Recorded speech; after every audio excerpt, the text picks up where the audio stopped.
Yeah, because if I ever mention it up front, they become very defensive and they kind of like say, "Oh, my Yeah, wife was paying the bill. I didn't know," or "Oh, send me the yeah. list pendant if that's the," and then I wind up becoming the advisor more than somebody wanting to buy their home.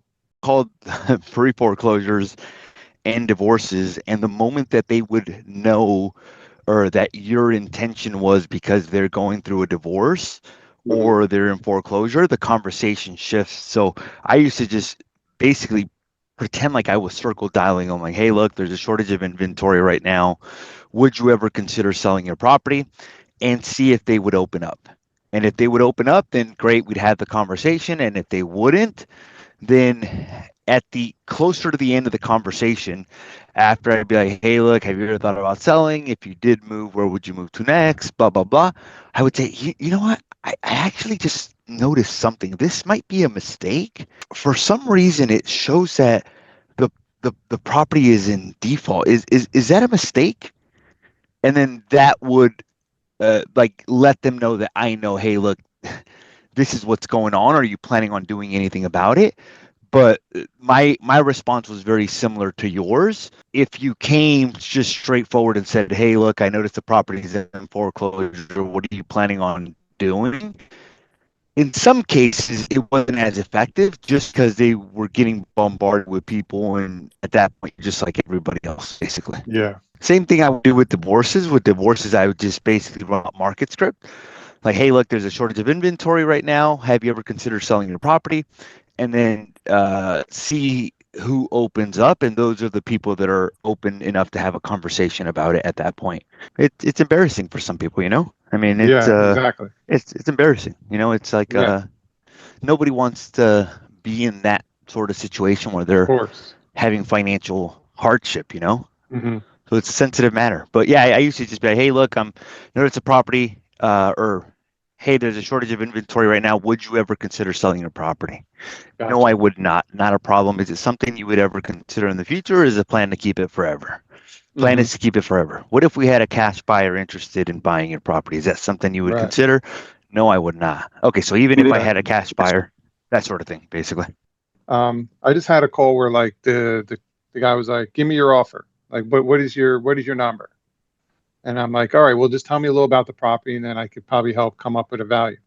And then he tells me a little about the property, and then I'm like, without any prequal or anything, I'm like, "Can I come see it?" And that would be a better way for me to come value it, and then we could take it from there.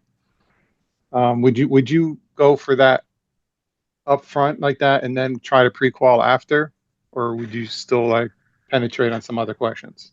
The way I learned it as a 5 step process. You set the appointment, you pre qualify, you send something of information, you go to Mm, confirm, and then you go present.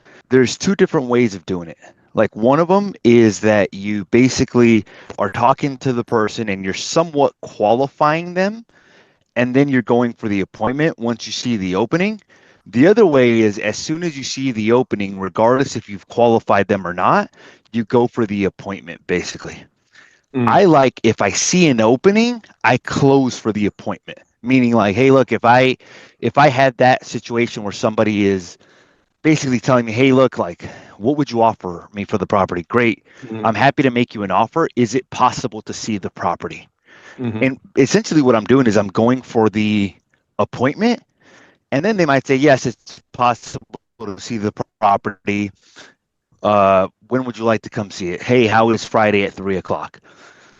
In that case, I set the appointment first, right?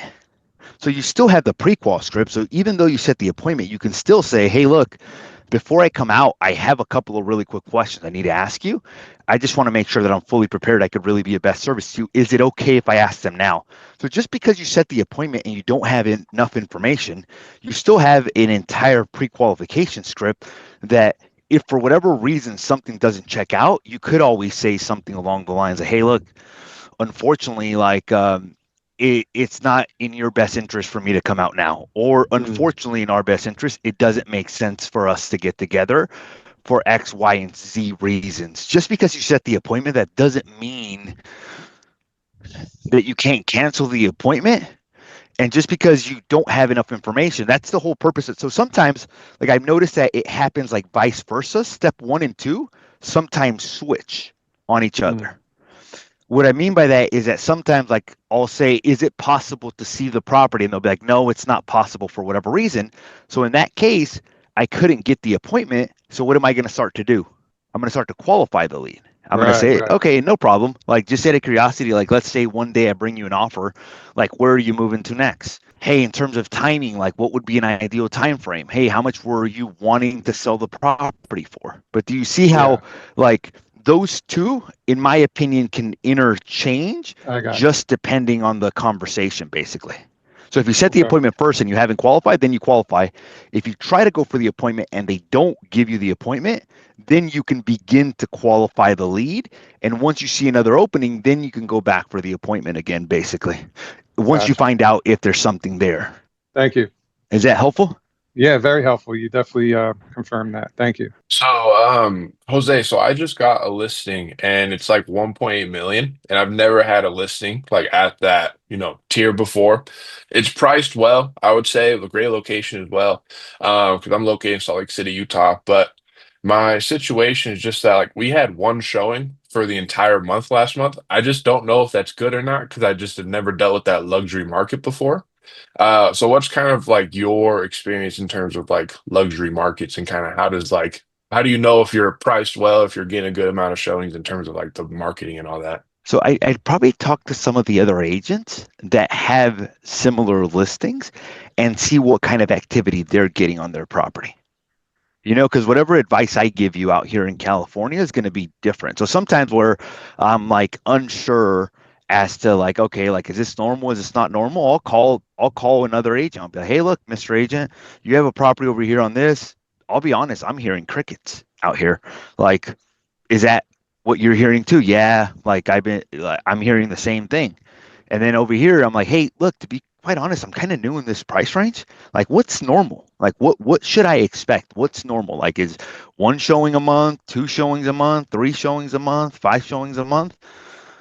So but here's what I do want to dig on because more than likely it's something that's going on nationwide and not specific to your market. And this is something that most agents are struggling with, and most agents haven't been through a market like this where they believe that they're that they're priced right, but the reality is that the market has shifted and prices are no longer where they once were. So what's happening is that, and you'll start noticing, and you're noticing that the media is talking about it now as well too, is that a very important script that people need to be practicing is the price reduction script and how to Hmm. ask sellers to reduce the price, because a lot of times it comes down to, even though you may believe that it's priced right, the marketplace doesn't seem to agree with you guys at the present moment. Right. Yeah, we just did $100,000 price reduction, so I'm hoping, fingers crossed. I hope that helps a little bit, but we'll see. Yeah. And then here's the other thing. Like when you say $100,000, some people are like, oh my God, that's large, just, $100,000. You have to think about it from the scheme of the price point as well, too, of where you're at. So like $100,000 on a $300,000 listing, that's a big price reduction. That's like 33%. $100,000 on a $1.7 million listing is what, like Like 5%. five Yeah. 5%. Yeah. So in some cases, when you're hearing crickets, like meaning one showing, it may require a larger adjustment, like even 7 to 10%, basically.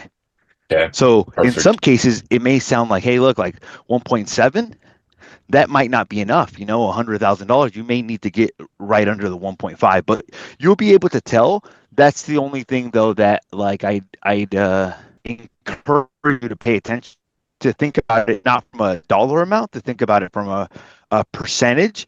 Usually, if you're getting maybe, like, let's say 4 to 5 showings in a week, you're probably missing by like 3%. Let's say you're getting 2 to 3 showings in a week, you might be missing by 5%. Usually, when you're hearing crickets, like no showings, you're very likely missing closer to 10%. Perfect. Thanks, man. What else? What else? And if somebody wants to role play something, we're happy to role play as well too. Any probate? Role play it, man. Let's see Okay. here. Anybody want to be the seller? I could be the seller if you need. Hello? Yes. Yes, good morning, Adam. I'm calling because I see you're the personal representative for 123 states, and I'm calling because sincerely and respectfully, I know I may be a little premature in some way, but I was just calling you and simply just to find out, Adam, to see you and the rest of the family to see if you may be at some point like to get the property sold or put it on the market. Yeah, we're thinking about selling. How did you get my number? Okay, yeah, no, I got it through public data. I'm just reaching out and yeah, I was just once again wondering if and thank you for sharing that you'd be interested in selling. But that being said, you know, I'm glad that I reached out because, me and my team have the good fortune to help a lot of families and beneficiaries like yourself uh, to overcome, this challenging associated with this dynamic market that we're currently going with. And, oftentimes I find families that are deciding to go and, put selling the property on the market. And I was just wondering if you'd be open to get a sense of value at this time. Yeah, I mean, that's something we're considering. I do have a sister, and the place Okay. is a little beat up, so we're just kind of Okay. confused of like where to go. Gian, is that your name, or what's Yeah, your that's name? my name, Okay, Gian. Uh-huh. okay. Okay. Um, do you think she might be on the same page as well with you in terms of I guess maybe at some point putting it on the market or Yeah, we're ultimately leading towards that direction. We just don't know what to do.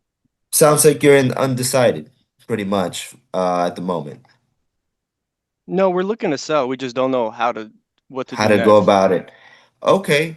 And well let me ask you this. I'm sorry, I just froze.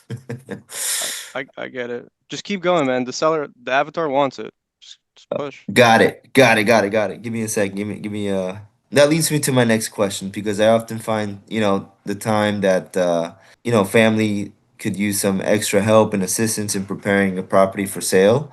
And I guess the way to go about it would be let's start first with value. I could stop by later this week and do you think you guys would possibly get together and maybe I could meet with you and your sister and be available and sometime in the afternoon around Friday? Yeah, funny enough, we'll be there this weekend. Probably closer Okay. to Saturday. Could you come by Saturday? Saturday? Yeah, I could come by would Saturday at 11:30 a.m. work for you guys? Saturday's good. And just wondering though, when we meet, like, what's gonna be happening? Well, when we first meet, first I'd go over the value of, what your home is worth. Then second, I could go over some of the ancillary services that we do offer to make this as least stressful as possible. We could at the same time, have a little roadmap and show you my plan, how we can get you moving in the next 60 days. Sounds good. Is it? So, all right. Well, I have a little bit of questions before, we, uh, if it makes sense for us. Is that okay? Oh, what do you mean? What other We can. questions? I thought you're not Well, gonna meet us there on Saturday. yes, yes, yes, yes. But I just had a quick couple of questions, if I may, so I can have a better picture to prepare me when I get there. Would that be okay? Any feedback for him, Adam? Yeah, so like within my feedback, one thing is just trying to lead more with just trying to figure out what they wanted. Like you're gonna see that calling probates that there's gonna be interest and they're gonna be confused. So kind of like lead them the framework direction of like what you're gonna be doing, a free valuation, a clean out, like what do they want?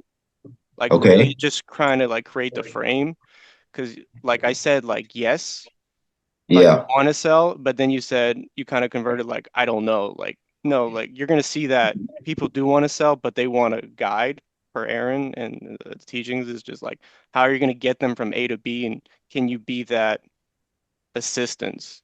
All The right. the only thing I would say is just getting to the point a lot faster. Like at the very Okay. beginning, like the introduction was like, man, like it was like extremely long. Mhm. Yeah. I'm imagining that because of the length, I don't know if you've done this already, but there's going to be a certain percentage of the population that's just going to hang up at the very beginning, and you're not going to even get to give a spiel. I usually like to be like, hey, look, I'm looking for Adam. Hey, Adam, Jose Morales here. I'm calling about the estate of John Doe. And then they're like, yeah. Like, so what I like to do in my introductions, because the intro's a script, is I like to Right. build some sort of curiosity or some Okay. sort of interest. So think about it. Do you have a daughter, Gian, or a son? No, not yet. Not yet. Okay. You got a No, wife? no. No, not yet. I'm working on it. Okay. A brother, sister? Yeah. What's your brother's name? David. Okay. Hey, Gian, Jose Morales here. I'm calling about your brother, David. Okay. What are you thinking right now? Oh, like, well, who's this? How does he know who my brother is?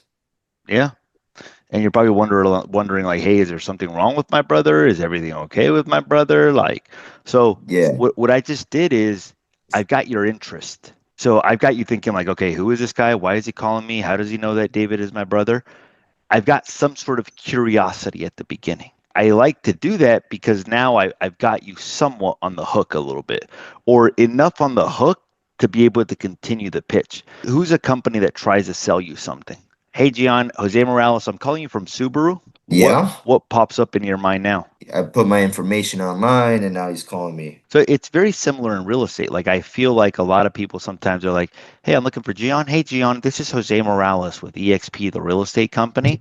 And as soon as you say at the very beginning EXP, the real estate company, their brain goes to this guy's trying to sell me something. It's another real estate agent. I Yeah. like to build a little bit of curiosity and then I basically break it to them. So I'll be like, "Hey, look, I'm looking for Gian. Hey, Gian, Jose Morales. I'm calling you about the estate of John Doe." Yes, what about it? Well, the reason for my phone call is I'm a local realtor. I specialize in probates and trust and was just wondering if I know this may be premature, was just wondering if the estate was planning on keeping any of the real property or leaning more towards selling it.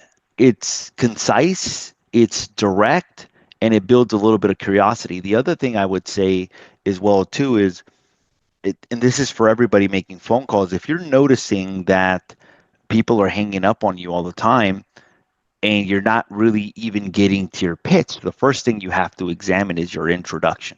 Like, okay, are there modifications or changes that I can make to my introduction to get further along in the conversation? It's like a bull. You start like you get on top of a bull, the bull starts bucking really fast at the very beginning, and then it kind of calms down. If you can make it past the first 10, 15, 20 seconds, it actually can calm down to a very pleasant, very calm conversation, basically.